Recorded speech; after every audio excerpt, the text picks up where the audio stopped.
baik, kita lanjut ke materi. Masih di sini saya masih menggunakan proyek kreatif dan kewirausahaan, tetapi kurikulumnya berubah jadi proyek inovasi ya, kewirausahaan. Jadi ada beberapa materi yang harus kita selesaikan untuk capaian kegiatan kita di hari ini.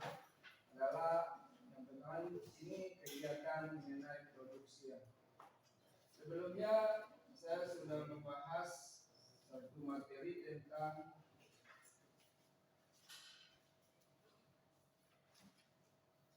perencanaan produksi massal. Akan tetapi untuk capaian kita ini tentunya adik-adik diharapkan untuk mampu menyusun rencana produksi. Tentunya kalau namanya rencana produksi itu mulai ada tahapan-tahapannya. Jadi ada 3, dan tentunya kedepannya 3 materi yang akan kita selesaikan. Yang pertama adalah bagaimana kita menyusun rencana produksi. Di dalam rencana produksi itu ada 2 hal yang harus kita ketahui. Yang pertama di sini menetapkan jenis dan jumlah produk. Selanjutnya menetapkan desain atau rancangan produksi. Yang lainnya nanti kita sesuaikan kalau waktu bisa kita capai. Tapi kita mungkin jam 15.30 sudah boleh selesai. Saya juga akan persiapkan ruangan ini digunakan kegiatan asesmen pada tanggal 4 dan tanggal 5 di hari kelas.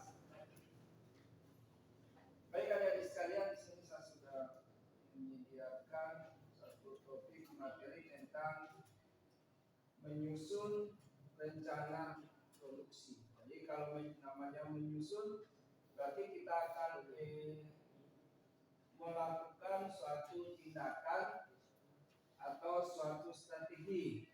Yaitu nantinya produksi itu akan memiliki hasil. Tentunya namanya produksi, kita mengarah kepada suatu hasil yang tentunya lebih baik. Sehingga di sini ada 5 topik sampai dengan kuis ya. Jadi yang pertama di sini bagaimana kita menjelaskan tentang suatu rencana produksi, ada tujuan, langkah, dan contoh kasus dari rencana produksi. Kita mulai dari rencana produksi. Rencana produksi tentunya adik-adik bisa lihat di depan sini di tampilan. Ini rencana produksi adalah dokumen strategis yang menguraikan bagaimana perusahaan akan memproduksi barang atau jasa untuk memenuhi permintaan pasar dalam periode waktu tertentu.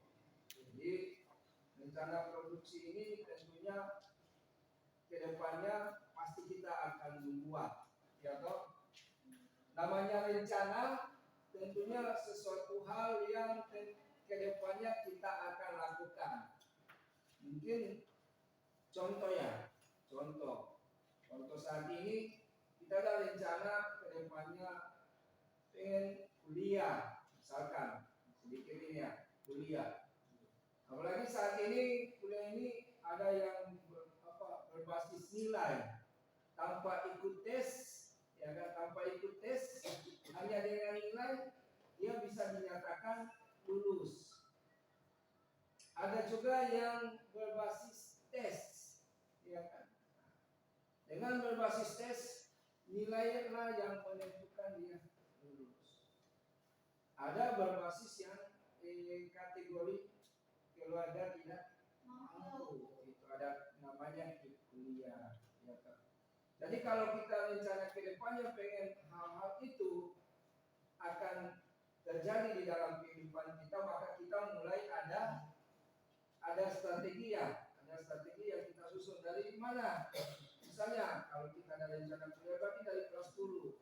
Kalau pengen kuliahnya hanya menggunakan nilai sebagai dasar kelulusan nanti, maka kita harus memperkuat nilai di sekolah nanti. Jadi gitu. Jika kita ingin kuliah harus berbasis nilai, berarti strategi kita adalah belajar juga kan? Belajar. Biasanya kalau bagi KIP itu keluarga yang tidak mampu atau apa, itu kan biasanya hanya surat keterangan saja atau berbasis kartu KIP-nya, kartu Indonesia Pintar. Selanjutnya kita lihat di sini, ini ada 4 ruang lingkup rencana produksi. Yang pertama adalah perencanaan kapasitas produksi. Jadi perencanaan kapasitas produksi. Yang saya tanya ke adik-adik sekalian, ada kapasitas kita saat ini? Ada kan? Ada kapasitas. Tentunya hasil yang kita akan capai nantinya kita bisa mendapatkan setelah kita dinyatakan misalnya lulus dari sekolah. Saat ini kita masih memproduksi. Selanjutnya ruang lingkup kedua dari perencanaan kapasitas ada penjadwalan. Yang ketiga ada alokasi sumber daya, dan yang keempat adalah pengendalian kualitas. Coba adik-adik contoh ya, kalau seandainya ini belajar di sekolah ini tidak ada jadwal, kira-kira bagaimana? Kira-kira Bapak Ibu guru yang ada di sekolah ini, jika tidak ada jadwal, kira-kira bagaimana? Bisa tidak? Tidak. Bisa tertata tidak? Tidak. Tidak akan ini untuk berjalan Dengan mulus. Dengan baik, dengan mulus, karena tidak ada jadwal. Si A minta jam 1, si B juga minta jam 1, si C juga minta jam 1 kan. Jadi paling utama adalah untuk kedepannya kita bisa menghasilkan sesuatu, rencana-rencana kedepannya itu kita harus punya jadwal. Dan selanjutnya alokasinya. Dan tiga adalah yang keempat adalah pengendalian kualitas. Jadi itu adik-adik sekalian, ruang lingkup yang harus kita ketahui dalam merencanakan suatu produk diksi.